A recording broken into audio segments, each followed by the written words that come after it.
కష్టాల్లో ఉన్నా సంతోషాల్లో ఉన్నా మనం ఎలా ఉన్నా సరే మన క్యారెక్టర్ ఎలా ఉంటుందో అలాగే ఉన్నామనుకోండి, మనల్ని ఎవ్వడు ఏం పీకలేడు. అదే ఎవరికైనా బానిసే బ్రతికామనుకోండి, జీవితాంతం సంతోషంగా ఉండలేం. ఎవడికి వాడే అన్నట్టుగా ఉన్నామనుకోండి, అంతే, ఎవ్వడేం పీకలేడు. కానీ ఒక్కటి మాత్రం గుర్తుపెట్టుకో, కష్టాలనైనా సుఖాలనైనా పక్కోడికి చెప్పామా, ఇంకా నీ జీవితంలో సంతోషం లేనట్టే. ఎందుకో తెలుసా?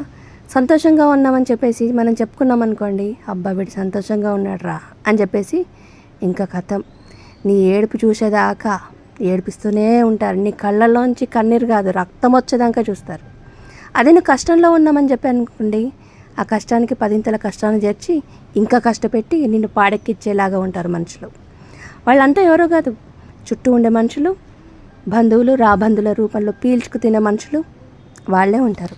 అందుకని ఎవ్వడేం పీకకుండా మనకి నచ్చినట్టుగా మన క్యారెక్టర్ దెబ్బ తినకుండా మనం ఉన్నామనుకోండి, ఎవ్వడేం పీకలేడు, మన జుట్టు కూడా పీకలేడు.